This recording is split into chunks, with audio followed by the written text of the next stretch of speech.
the audacity they had to tell us that if you contracted COVID, you ran the risk to have a stillbirth or a miscarriage, but if you had the vaccine, you would be safe, is unbelievable knowing what you know now. And I mean, I'm ashamed to say that I had 2 shots, and hindsight is 2020. Unfortunately, I wish I knew then what I know now, or maybe listened to Christine more carefully back then. It would have been helpful.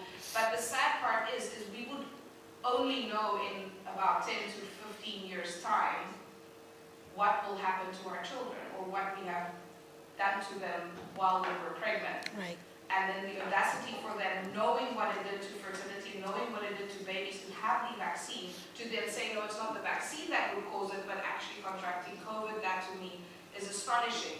That being said, I was wondering whether you know of any studies that are being conducted now to determine what the side effects of COVID have been thus far, because what you've elaborated on here today was what Pfizer already knew, but there must be so many more tales. I mean, the things that you mentioned in articles that I've read, things that I recognize in myself, eyesight problems, acute joint pain that came out of nowhere and then just disappeared again. I mean, there must be countless stories that are being attributed to something else, but that is actually vaccine damage. And are you involved in any of those studies or research? Is there anything on a big scale being done to see what damage has actually been caused to our populations, apart from the birth rates, which is very easily measurable?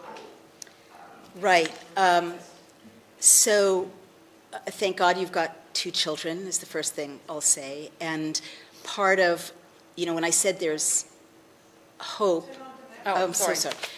First, I was just saying thank God you've got 2 children. And the next thing is, when I said there's hope, even though this is such a dark subject, now that you have the information, this is exactly what humans do to save other humans. You know, if they have some influence authority, they launch the studies, they find the interventions, they find the treatments, and so on.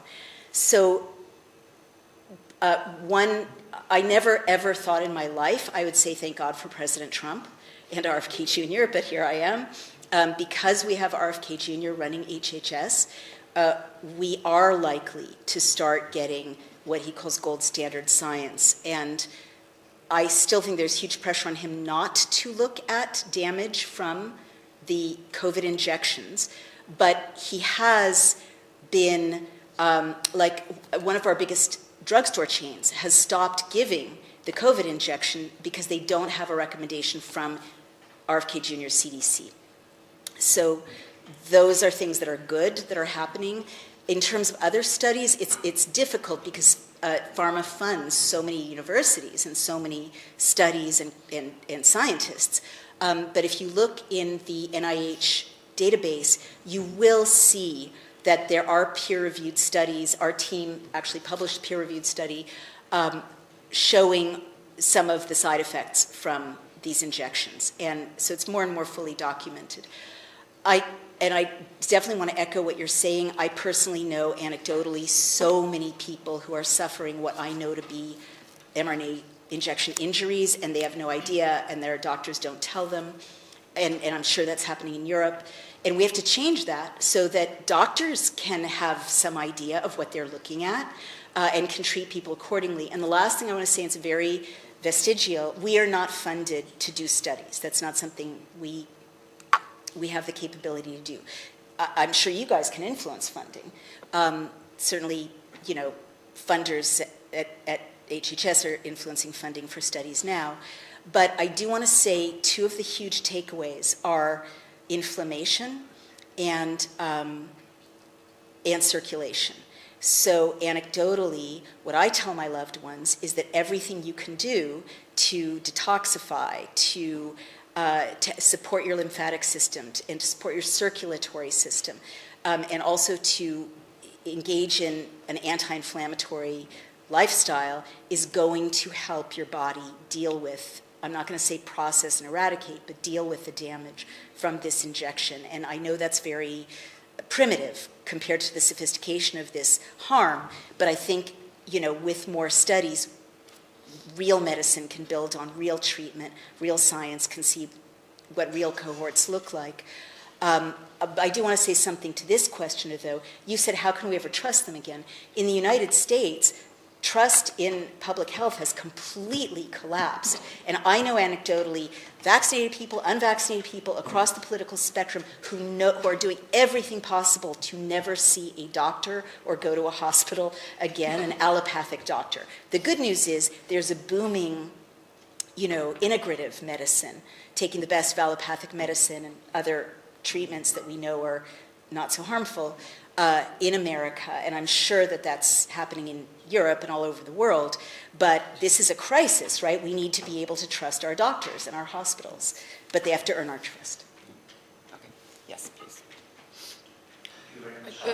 Thank you very much. Frederick first, and then you, Brian. Okay, sorry. Thank you very much, Dr. Wolf, for your speech. Thank you. Is it me first or Yeah.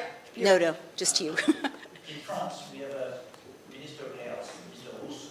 He went on the national radio and he said these vaccines were safe and effective and there were no side effects. Go and get injected. As a journalist, I actually filed a lawsuit against him. Good for you. I was actually thrown out of court because I did not have any right to act. At the end of the day, this is part of trust. You just mentioned trust. If we can't trust the politicians for what they say, we can't trust the judicial system. What, in your views, are the recourse we have as journalists in order to ensure that truth is being said, or at least what scientific truth we have, and what remedy can we get? You're asking as journalists or citizens?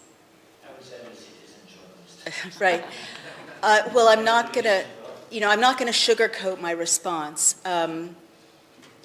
Journalism in Europe and Britain is in a catastrophic state, right? And it's difficult to get access to the truth. It's difficult to produce the truth. You get censored in many areas when you produce the truth. It's difficult to make a living producing the truth, and it's very difficult to combine uncovering the truth with justice. I just was in Britain a year ago testifying on behalf of a journalist named Mark Stein, who lost his show on GB News because he had me on to report these findings. And Ofcom, which is a quasi-government agency media watchdog, shut down his show. And they didn't say you were wrong or she made a mistake. What they said was, this is upsetting to people. So you can tell the truth in Britain. We told the truth, he told the truth, and you can still have your career closed down, tens of thousands of pounds in damages, in costs, legal costs, completely silenced throughout Britain because the truth is upsetting. So this is why I'm so moved to be here. Europe invented free speech. Britain invented and developed freedom of speech and laws to protect free speech. And so I'm not here talking just about an injection that went bad. I'm talking about the essence of liberty itself in Europe, of which this is just one symbol. So that's why I would say the answer to a lot of what I've spelled out here in Europe has to do with having your own sovereign nations again, in your own borders, and your own citizens making your own laws at a parliamentary level for the people, and not having their sovereignty drained by supranational entities that the people didn't elect and can't influence. That is the answer, and it worked for us, right? I try to be nonpartisan, but the people of the United States spoke, and there was enough scrutiny of our voting system, which is also very important, that someone the globalists didn't want to have, but who was a populist nationalist listening to the people to some extent, got into office. RFK Jr., who would never have been imagined a year ago to have been, in charge of science in America, is in office. And I'm not saying that's the end of the story. There's always a fight for freedom, and everyone's imperfect, but that wouldn't have happened if we hadn't had our nation state defended and at a state level, right? And that's why I'm so worried about the draining of sovereignty from France and Italy and Germany, because the only way we could police our rule of law was at the level of Alabama and Missouri and, Texas and other states that said no. and protected the vote and so on. So you need your borders back. You can't have a citizenry that can legislate without having borders, and you can't have a citizenry that can legislate if the people are not citizens. So that's what I would say about the importance of your organization and sovereign nations in Europe. Hallelujah and amen to that. Seriously. Okay. Right. Yes, the gentleman earlier had a question about China, and I was wondering if you would mind if I just address that, because full disclosure, I'm married to Naomi, and I remember you had made research at our summer between walking the dog and meatloaf, I believe. Super fast, sweetheart. So, Sinovac was and it's a great question, Sinovac was the company that made CoronaVac, which was issued to the Chinese people as well as Turkey, Indonesia, Brazil, pretty much some of their top partners in the Belt and Road. Well, it's an inactive coronavirus. It's different than mRNA. What's telling about that is Fosun Pharmaceuticals is an offshoot of Fosun International, one of the biggest Chinese companies out there, who actually makes, I believe, most of our vaccine. And they refused it 3 times when Biden offered them a vaccine that their company made. And I think that, for me, is the most telling of that. Thank you so much for adding that. Okay. There any more questions? Oh, yes, back here. And may I make a suggestion? I don't know, what time do we have to leave the room? Okay. Oh, yeah, then we have at the latest. Okay, please go ahead. Thank you for giving all this insightful information, personal risks we've had to take to do all this. Thank you. And I wanted to ask you if you could give us further information maybe on how the vaccine links to dementia, because a lot of older people, maybe even those in our families, for example, my grandmother has suffered dementia from dementia ever since taking the COVID vaccine. I'm so sorry. And thank you for bringing that up. I know one of the most disturbing things, everyone can hear me, right? Yeah. One of the most disturbing things, sort of emotionally, for many people is personality changes that can arise in loved ones. And there's enough anecdotal evidence. I mean, this is one of those things that requires a lot of study, but it tends to fall into categories of very binary thinking. People are no longer capable of nuanced thinking or shades of gray kind of critical thinking, and also impulse control problems. People get very enraged, road rage, accidents, fights, a lack of regulation, emotional regulation, and dementias, as you mentioned. So now we know the mechanism for that, or at least some of the mechanisms. There's always more to find out, right? But we know, as I mentioned, that the lipid nanoparticles traverse the blood-brain barrier.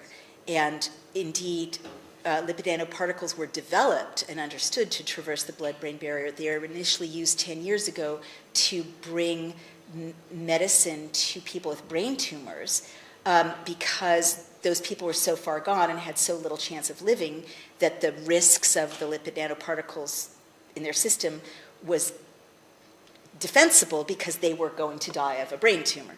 But it was known that this material goes into your brain.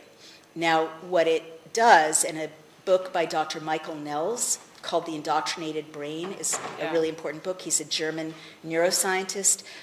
He points out that the combination of propaganda, repetition of messages while people are in a state of fear actually damages and rewires the brain, and also that there's this actual brain damage from the injection, specifically destroying or damaging the prefrontal cortex, which is where impulse moderation takes place, where we don't say, terrible things to our loved ones, even if we're thinking them, and also where memory. One of the most disturbing things he found is that people with a combination of this rewiring through propaganda and the actual brain damage lost their memories of themselves, right? And it was replaced by the propaganda, so that when you challenge the propaganda, you've seen people storm out of the room when you say, well, let me show you this data that contradicts what NPR is saying. That's because you're not just challenging their knowledge base, which people used to be able to handle in a debate, but you're challenging their sense of self itself, because their brain has been rewired, essentially. So I think that's really worth noting. I don't know what happened, obviously, in your grandma's case, but there's so much dementia and Alzheimer's type damage in the Pfizer documents that it's just understandable. These lipid nanoparticles damage the brain as they circulate through the system, crossing the blood-brain barrier. And that's why, again, study is so important, because what you've got, among other things, is an inflamed brain. You've got brain inflammation from the lipid nanoparticles. And so if you can engage in anti-inflammatory treatments that could help heal some of this, there can be, trauma-based interventions that can help with the way propaganda rewires the brain, in effect. You can possibly rebuild the myelin sheath of the nervous system, which helps all impulses travel through the nervous system. But those are things that it takes political will, as well as institutional will in universities and labs and so on, to deliver. So that's the best I can do, and I'm really sorry that happened to your grandma. It's funny that you should mention Michael Nels, because believe it or not, my colleague Gerald Hauser from the group The Patriots and we hosted him just before the summer break. So, yeah. Okay, are there any more? Yes, please. Yes, maybe one more question. Thank you so much for what you have said about Europe, because that's exactly what we are fighting for, Europe of sovereign nations, which implicitly means a Europe of liberty and freedom. And thank you so much also for your tremendously important work. Thank you. My question refers to some of the last words of your talk. You said never again, it should happen never again. So what is your judgment on the political attempt to change this policy forever and to never let happen again? Like in the US, you are a bit luckier than we are at the moment in Europe, especially with your Minister of Health. I think you mentioned him before, Robert Kennedy Jr. He, we all know, wants to get rid of all these criminal policies, but as we see, the forces of darkness are striking back, and just today I read that there is a pressure campaign to move him out of office, to remove him. So what is your prediction on this? Is this possible for the dark forces to gain this power again, to remove such an important figure like Robert Kennedy, when all these things have come to light already? Is that possible? Is that thinkable? Or do you think there is a revolution going on which will not be reversible again, and it's a matter of time that this will end forever? Yeah, thank you.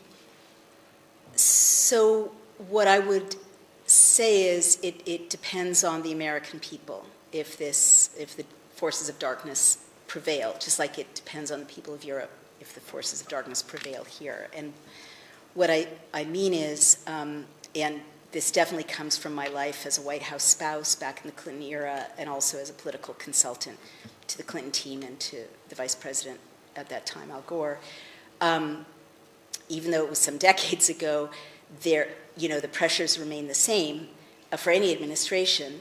You can have the best administration in the world, and the pharmaceutical lobby is so powerful in the United States. They fund the left and the right.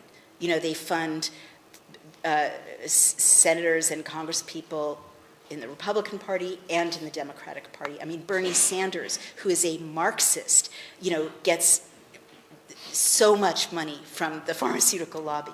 So it is going to always be a fight. And just getting people elected doesn't solve the problem, right? The campaign is day by day, as you all know. But what I would say is that President Trump and Vice President Kennedy have taken on very, very, very dangerous and powerful forces, and all politics is compromise. So, you know, Kennedy hasn't withdrawn the COVID vaccine from the market. You know, that's what I want, that's what I push for. That hasn't happened yet. But what he's doing is very smart politics of, you know, getting rid of many corrupt people within the CDC, working where he can. But what I would say about our system is Kennedy and President Trump and whoever comes after President Trump are only as powerful as their constituents are active. And if their constituents are not active and holding their feet to the fire, organizing, you know, voting in midterms, voting in elections, you know, bringing voters to the polls, putting signs on their lawns, and so on, you're just going to have the same group of lobbyists that surround you here. They're the same people who surround people in Washington, take over the agenda. And so it really depends on the people. That's why I'm so preoccupied with getting laws into everyone's phone so they can see what's happening and lobby. Now, you all have a very serious problem here, which is it's very difficult for people in Europe to lobby, right? Lobbyists can lobby, but the people, it's very difficult to find out what laws are even being debated in European parliaments, let alone in this parliament. It's very difficult, if not impossible, to intervene. It's hard to share those laws. It's hard to search for them deliberately. They're made opaque deliberately. I've looked at a lot of databases. Yours are so bad, you know. And as a result, the forces of darkness there's no leverage point, right, unless it comes from an awakening of the people here, as I said before, organizing and getting their borders and their parliaments back. So that's just my answer to, I mean, I'll never forget what Vice President Gore said to voters. He said, you know, if you want a good bill passed, I can't do it for you. You've got to make me, you know, make me, organize, force my hand, put pressure on me. And I never forgot that, because the people who are sitting at the table in Washington, as in Brussels, are the special interests. You know, they're the ones who are drafting the bills. They're the ones who are putting the clauses in the bills. They're the ones who are putting their friends' interests in the clauses in the bills. I'm guessing that's true in Brussels, as it's true in Washington. And the only antidote for that is for the people to be empowered through knowing the laws, sharing the laws, being able to call your a real chief of staff and have a real meeting with a real parliamentarian, and returning the power of the parliament to the people of sovereign nations. So I'm sorry to repeat myself, but that I've looked so closely at this since 2007, when I wrote a book about how democracies die and tyrannies establish themselves, and that is literally the only solution. So the people of Europe have to peacefully rise up and take their rights and laws back. By the way, the poor transparency of the websites, that you can't find any legislation that is going to be passed or whatever, and you know, just the impossibility to find anything in particular on the websites, by the way, is not a bug, it's a feature. Totally a feature, not necessary. Okay, are there any more questions? Okay, that doesn't seem to be the case. So then all that's left for me is to thank you for really bringing it to a point what we are facing. And I mean, I've been saying that for years now, is yes, our democracies are under attack, and I never tired to specifically speak about the Western democracies. You just added one more point to that list. I wasn't even aware of the fact that the mRNA injections were deployed pretty much in a specific kind of fashion, so they would cause specific side effects in these countries and others in that country. But it just pretty much is just another piece of the puzzle that we're putting together.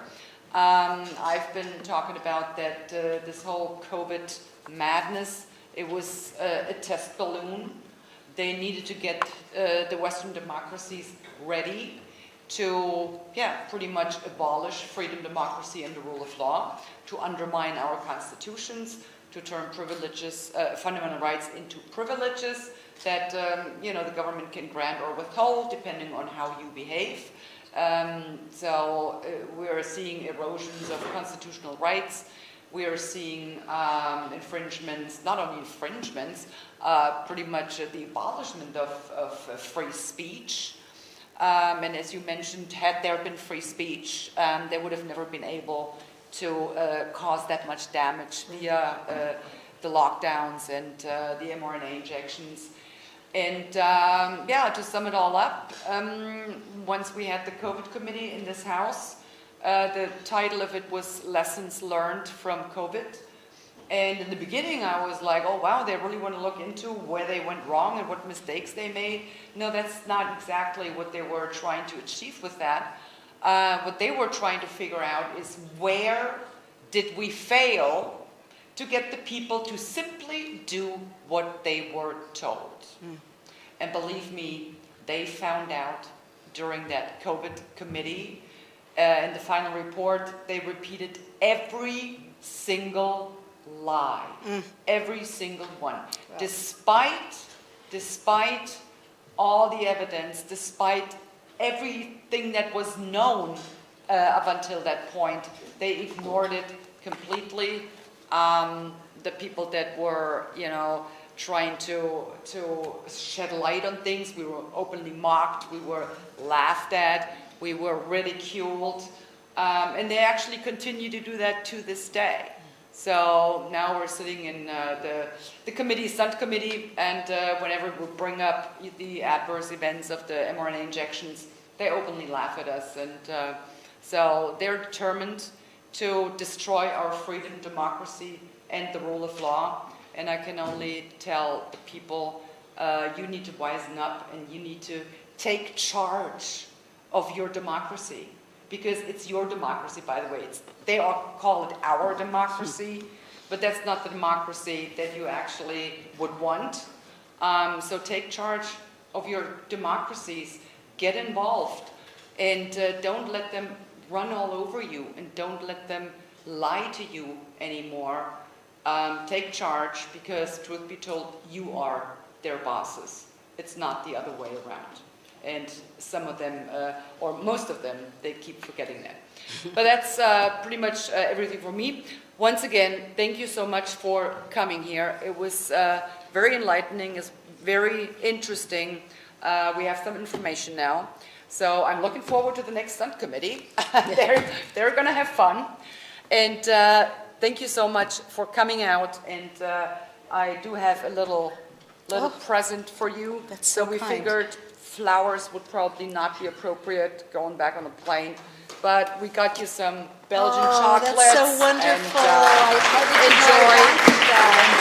Thank you so much.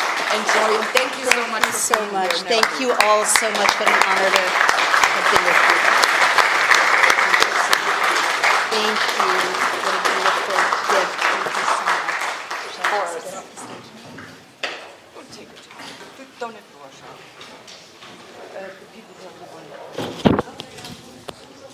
Voilà, c'était en direct du Parlement, invité par Christine Anderson, la députée. Alors, c'est trop près, mon collègue me dit. Désolé, c'est les aléas du direct. C'est bon ? Voilà, invité par Christine Anderson, députée européenne. On a vu Naomi Wolf. Alors, ne cherchez pas à savoir avec qui elle couche, si elle est végane ou elle se mange des spaghettis bolognaises. Elle est juste l'éditrice et à l'origine de ce livre Pfizer Papers, c'est-à-dire l'analyse de 450 000 pages des dossiers Pfizer. Donc ça vient de Pfizer, elle n'a rien inventé, qui a été analysé par 3250 chercheurs bénévoles. Elle était là aujourd'hui. Alors désolé pour ceux qui nous suivaient, qui étaient fâchés qu'on n'ait pas pu traduire en français. Voilà, on n'a pas tout, on n'a pas de traducteur avec nous et donc on ne pouvait pas retransmettre la traduction ici. On le fera dans les prochaines. Et surtout, ça tombe, et surtout, j'ai interviewé Naomi Wolf, on a interviewé avec mon collègue qui filmait ce matin, Naomi Wolf. C'était une interview effrayante, dramatique, mais extraordinaire, qui sortira dans quelques jours. Voilà, désolé pour ceux qui ne parlent pas anglais, on traduira plus tard. Et on se retrouve bientôt. Voilà.